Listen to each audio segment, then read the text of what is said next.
मैं आप लोगों ने यातायात के बारे में जागरूक होना सबसे ज़रूरी है। अगर हम यातायात के बारे में जागरूक होंगे तभी हमें मार्ग के ऊपर एक अच्छी तरह से चल सकेंगे। सबसे पहले भाई आप जिस भी मार्ग पर चलें, चाहे पैदल चलें या व्हीकल से चलें, हमेशा बाईं ओर चलें।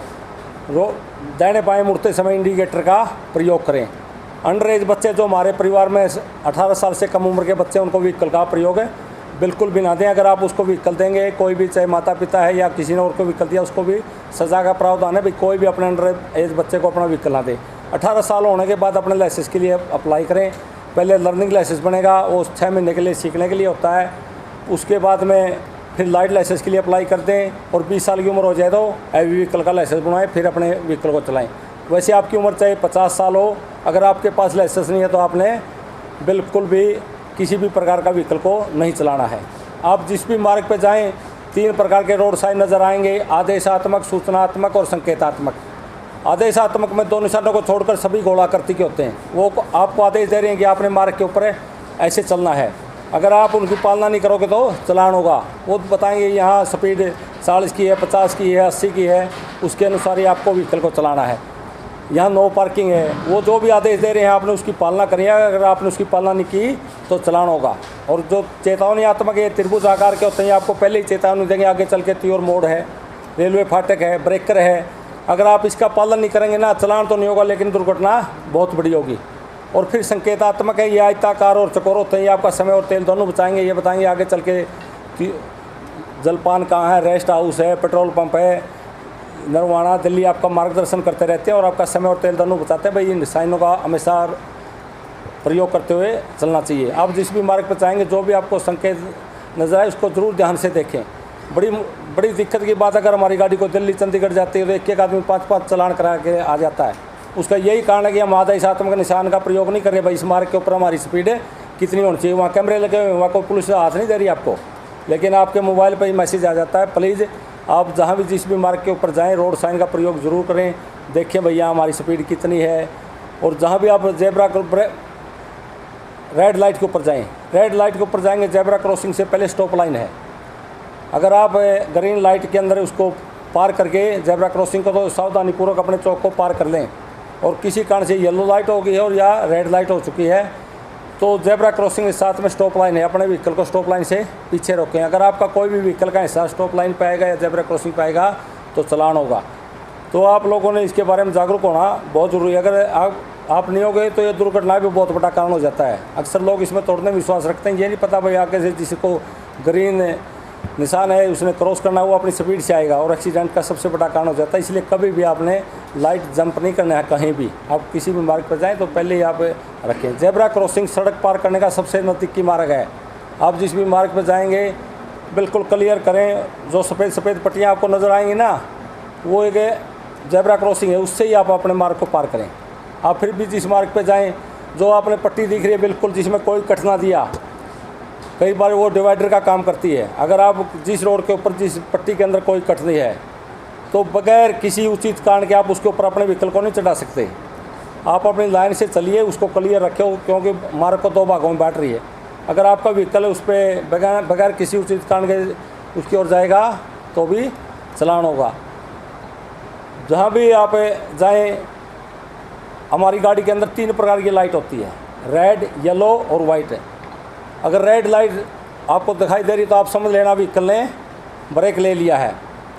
येलो लाइट अगर चलते व्हीकल में नज़र आ रही है तो आप समझ लेना ये दाहिने बाएं या कहीं भी टर्न कर सकता है। और सफ़ेद लाइट है तो ये समझ लेना गाड़ी बैक आएगी। तो मैंने इन लाइटों का भी एक ध्यान रखना भाई, जिस प्रकार की भी आपने नज़र आए तो अगर सावधानी बरतेंगे, एक दाहिने बाएँ जरूर देखें। भाई छोटे बच्चे हम बैक करते हुए अक्सर घटनाएँ घट जाती हैं। अगर गाड़ी के अंदर कैमरा नहीं हो तो पहले अपनी गाड़ी को अच्छी तरह से चेक करें, कहीं कोई छोटा बच्चा, कोई जानवर है आपके व्हीकल के पास तो नहीं है। उसको सावधानीपूर्वक फिर धीरे धीरे आराम से बैक करें। एक हम किसी भी चौक चौराहे पर जाते हैं, जल्दी के लिए रॉन्ग साइड उसको कवर कर लेते हैं। एक्सीडेंट का सबसे बड़ा कारण है भाई। रॉन्ग साइड का कभी प्रयोग ना करो। अगर रॉन्ग साइड का हमने गलत प्रयोग कर लिया तो दुर्घटना सबसे बड़ा कारण है।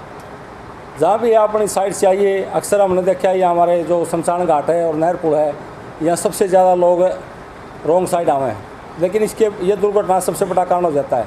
तो ऐसे हमने कभी भी नहीं करना भाई, जहाँ से आगे जाके यू टर्न है वहीं से यू टर्न करके आएँ और उस मार्ग के ऊपर आप ज़रूर चलें। बगैर ड्राइविंग लाइसेंस जिसकी जेब में नहीं है वो बिल्कुल भी ना चलाएं। सर्दी का मौसम है भाई, गाड़ी का रिफ्लेक्टर टेप का ज़रूर हर आदमी ने अपनी गाड़ी के रिफ्लेक्टर टेप ज़रूर लगे होना चाहिए। अगर रिफ्लेक्टर टेप नहीं हमारे घर में, चाहे कोई भी व्हीकल है, चाहे बुग्गी है, ट्रैक्टर है, ट्राली है, अगर कोई भी व्हीकल है उसके रिफ्लेक्टर टेप ज़रूर लगी होनी चाहिए। नहीं है देखो हम कितना खर्चा वैसे भी कर लेते हैं, वैसे तो समय समय पर विभाग द्वारा ये लगाए जाते हैं। अगर किसी का व्हीकल का ना लगने पाए बुग्गी या उस पर, तो आप भी इसको लगा सकते हैं। ये बहुत दुर्घटना से हमें बचाता है, क्योंकि दूर से ही नज़र आ जाएगा। अगर लाइट लगेगी तो आगे चल के बुग्गी जा रही है, ट्रैक्टर है, ट्राली है, और नहीं ये दुर्घटनाएं बहुत बड़े कारण हो जाते हैं। भी आज से एक बात ज़रूर नोट करनी है, अगर हमारे घर में कोई भी व्हीकल है, कोई भी साधन है, उसके हम रिफ्लेक्टर टेप ज़रूर लगाएं ताकि दुर्घटनाओं से बचा जा सके। एक आप जिस भी मार्ग पर जाएँ, कोई भी एक्सीडेंट आपको दिखाई देता है, उसकी तुरंत हेल्प करनी है। ये नहीं सोचना भाई यहाँ पुलिस का चक्कर होगा या और कुछ होगा। उसको सबसे पहले आप एम्बुलेंस से कॉल करें, उसको नज़दीक के हॉस्पिटल में आप छोड़ के जाएं। विटनेस बनना बहुत अच्छी बात होती है, अगर बनो तो आप, अगर नहीं बनो तो आप उसको हॉस्पिटल में छोड़ के आप आराम से अपने घर जा सकते हैं। तो पहले उसकी ये ज़रूर सोचना है, ये कभी भी दिमाग में नहीं लेना भाई ये घायल व्यक्ति है, अगर इसको हम उठा के हॉस्पिटल के लेके जाएंगे तो हमारे कहीं पुलिस का चक्कर ना पड़ जाए। तो इसमें हर आदमी ने ज़रूर हेल्प करनी चाहिए। आज उस मार्ग पर अगर वो पड़ा तो कल को कोई और भी हो सकता है, तो इसलिए उसको ये ना सोचें कि भाई चलो ये तो हमारे कपड़े ख़राब होंगे या और होगा, उसकी हेल्प ज़रूर करनी है हमने। और फिर हमने जहाँ भी आप मार्ग पर जाएँ तो जहाँ भी डिसिप्लिन में यातायात। एक और एक्सीडेंट का जो सबसे बड़ा कारण है भाई वो है ओवरटेक। अगर सिर्फ 5 सेकंड का धैर्य भी हमने रख लिया तो हम एक्सीडेंट से बच जाते हैं। और ओवरटेक के 80% एक्सीडेंट ओवरटेक की वजह से होते हैं। थोड़ा संयम रखें, आने वाले व्हीकल की आपने दूरी का अंदाज़ा लगा के जब ये क्लियर लगेगा हम इसको व्हीकल को क्रॉस कर जाएंगे फिर ही चलें, नहीं तो 2-5 सेकंड के लिए रोकना, वो व्हीकल अपने क्रॉस हो जाएगा और हम एक्सीडेंट से बच सकते हैं। या कोई ऑर्डरिंग है रोड के ऊपर है, बड़ा ऑर्डरिंग लगे उसकी ओर हमने ध्यान भटका लिया तो भी एक एक्सीडेंट का कारण है। कोई छोटा बच्चा है वो आगे अगली सीट पर बैठा लिया, आप चाहे कितने भी बिजी रस बड़े रोड से जा रहे हों, अगर छोटा बच्चा अगली सीट पर है किसी प्रकार की भी हरकत करेगा नहीं, हमारा ध्यान उसकी तरफ जाएगा, वो भी एक एक्सीडेंट का सबसे बड़ा कारण है। मार्ग के ऊपर ये पक्की निश्चित कर लें, भैया आप वीडियो भी देख रहे हैं और भी देख रहे हैं, अक्सर हमने देखा है अगर जिसने सीट बेल्ट लगा रखी है ना, गाड़ियों के एक्सीडेंट की काफ़ी वीडियो आई हैं, उनके कोई खुरसलग नहीं आई। तो इसलिए भाई कहीं भी आप 4 व्हीलर व्हीकल को लेके जाएं तो सीट बेल्ट बैठते ही लगाएं और फिर अपने मार्ग के ऊपर निर्धारित करती है जो आपको आदेशात्मक का निशान दे रहे हैं उसके अनुसार ही आप मार्ग के ऊपर चलें और अपनी मंजिल पे पहुँचें।